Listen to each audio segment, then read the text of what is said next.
तो चलिए दोस्तों शुरू करते हैं। आज के इस वीडियो में हम देखेंगे संविधान के कुछ ऐसे ज़रूरी प्रश्न जो हर एग्जाम में ज़रूर आते हैं। समय को न खराब करते हुए चलिए इस वीडियो को शुरू करते हैं।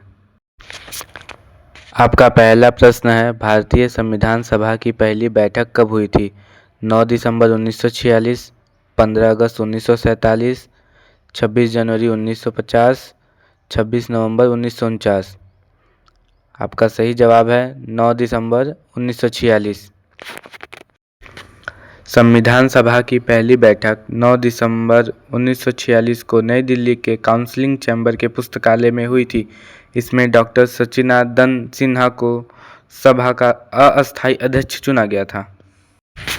आपका दूसरा प्रश्न है, संविधान सभा के अस्थायी अध्यक्ष परमानेंट चेयरमैन कौन थे? Doctor B.R. Ambedkar, doctor Rajendra Prasad, Jawaharlal Nehru, K.M. Munshi. आपका सही जवाब है डॉक्टर राजेंद्र प्रसाद। 11 दिसंबर 1946 को डॉक्टर राजेंद्र प्रसाद को निर्विरोध संविधान सभा का अस्थायी अध्यक्ष चुना गया था। वे बाद में भारत के पहले राष्ट्रपति भी बने। आपका तीसरा प्रश्न है, भारतीय संविधान को बनने में कुल कितना समय लगा? यह एक ऐसा प्रश्न है दोस्तों जो टीचर्स हमेशा स्टूडेंट से पूछा करते हैं। जैसे इसमें दिया हुआ है 2 वर्ष 11 महीने 18 दिन, 3 वर्ष 10 महीने 5 दिन, 1 वर्ष 8 महीने 15 दिन, 2 वर्ष 5 महीने 20 दिन। तो आपका सही जवाब होगा 2 वर्ष 11 महीने 18 दिन। हमारा संविधान दुनिया का सबसे बड़ा लिखित संविधान है। इसे तैयार करने में संविधान सभा के कुल 165 दिनों तक बैठक की और लगभग 64 लाख रुपए खर्च हुए थे। आपका चौथा प्रश्न है, प्रारूप समिति ड्राफ्टिंग कमेटी के अध्यक्ष कौन थे? Sardar Patel, JB Kripalani, doctor B.R. Ambedkar, Maulana Azad. आपका सही जवाब है डॉक्टर B.R. अम्बेडकर। प्रारूप समिति का गठन 29 अगस्त 1947 को हुआ था। इसका मुख्य कार्य संविधान का मसौदा तैयार करना था, जिसमें 7 सदस्य थे और बाबा साहेब इसके मुखिया थे। आपका पांचवा प्रश्न है, भारतीय संविधान सभा कब अंगीकार एडॉप्ट किया गया था? मतलब भारतीय संविधान को कब अपनाया गया था पूर्ण तरीके से? 26 जनवरी 1950, 26 नवंबर 1949, 15 अगस्त 1947 या 30 जनवरी 1948। आपका सही जवाब है 26 नवंबर 1949। 26 नवंबर 1949 को भारतीय संविधान बनकर तैयार हो गया था और संविधान सभा ने इसे स्वीकार कर लिया था। इसलिए हर साल 26 नवंबर को संविधान दिवस के रूप में मनाया जाता है। आपका छठा प्रश्न है, भारत में मूल कर्तव्यों फंडामेंटल ड्यूटीज़ को किस देश से लिया गया है? अमेरिका, ब्रिटेन, सोवियत संघ, रूस, कनाडा। मूल कर्तव्य को 42वें संविधान संशोधन 1976 के द्वारा जोड़ा गया। आपका सातवां प्रश्न है, मौलिक अधिकारों फंडामेंटल राइट्स का वर्ण संविधान के किस भाग में है? भाग 1, भाग 2, भाग 3 या भाग 4। आपका सही जवाब है भाग 3। भाग 3 को भारत का मैग्ना कार्टा कहा जाता है। इसमें अनुच्छेद 12 से 35 तक नागरिकों को दिए गए मौलिक अधिकारों का विस्तार से वर्णन किया गया है।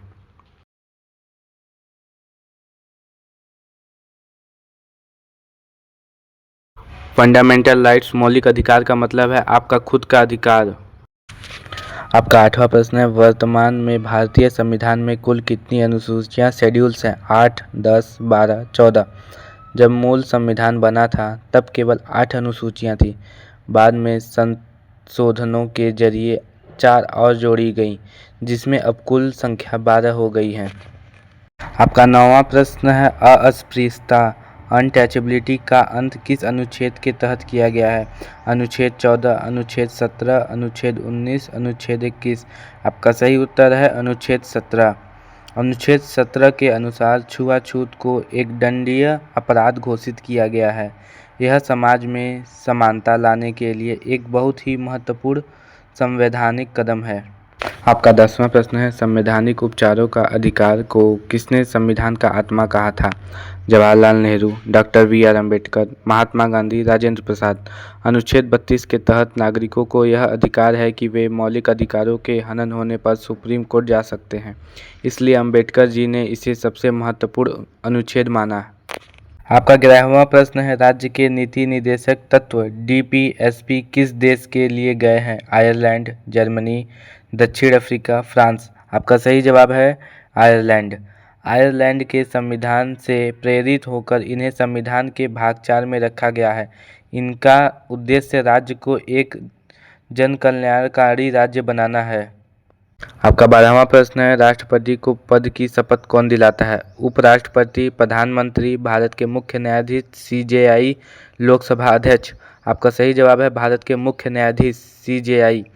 संविधान के अनुच्छेद 60 के अनुसार राष्ट्रपति को उच्चतम न्याय के मुख्य न्यायाधीश या उनकी अनुपस्थिति में वरिष्ठतम न्यायाधीश शपथ दिलाते हैं। आपका 13वां प्रश्न है, राज्यसभा का पदेन सभापति कौन होता है? राष्ट्रपति, उपराष्ट्रपति, प्रधानमंत्री, गृह मंत्री। आपका सही जवाब है उपराष्ट्रपति। भारत का उपराष्ट्रपति ही राज्यसभा का सभापति होता है।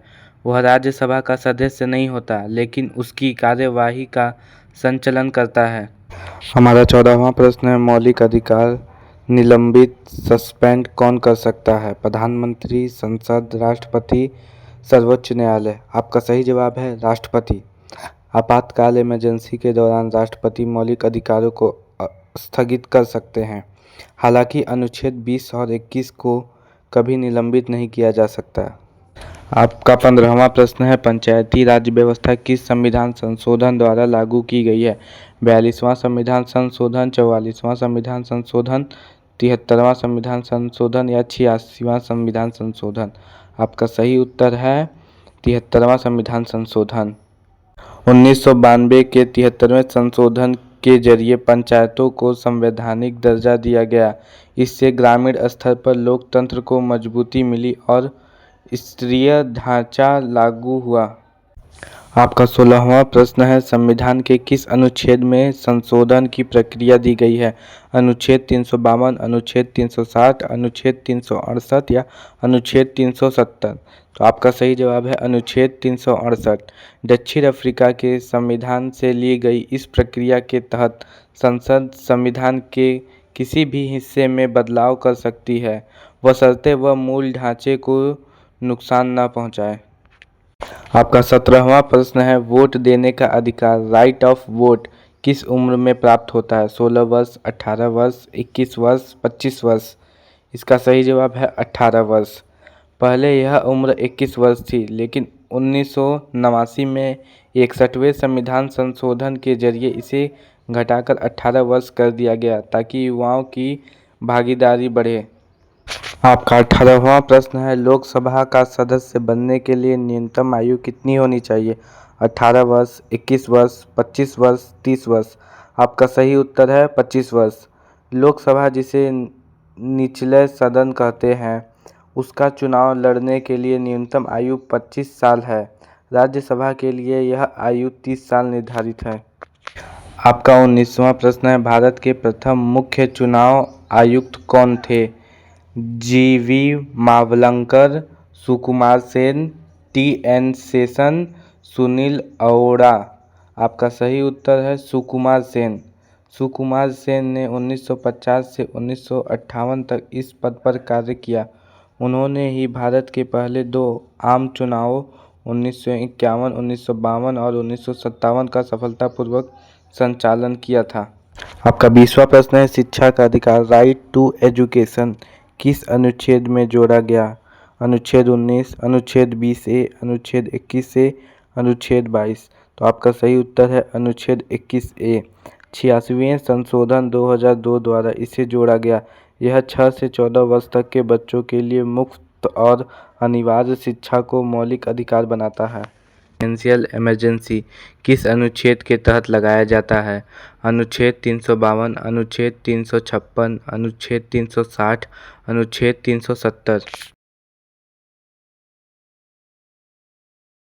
आपका सही जवाब है अनुच्छेद 360। जब देश की आर्थिक स्थिति बहुत खराब हो जाए तो राष्ट्रपति वित्तीय आपातकाल लगा सकते हैं। गनीमत है कि भारत में आज तक कभी भी वित्तीय आपातकाल लगाने की नौबत नहीं आई है। आपका 22वां प्रश्न है, स्वतंत्र भारत के पहले कानून मंत्री लॉ मिनिस्टर कौन थे? Sardar Patel, doctor B R. अम्बेडकर, मौलाना अब्दुल कलाम आज़ाद, जगजीवन राम। आपका सही जवाब है डॉक्टर बी.आर. अम्बेडकर। बाबा साहब न केवल संविधान के निर्माता थे, बल्कि वे आज़ाद भारत के पहले न्याय और कानून मंत्री भी बने। उन्होंने समाज में समानता के लिए कई कानून सुधार किए।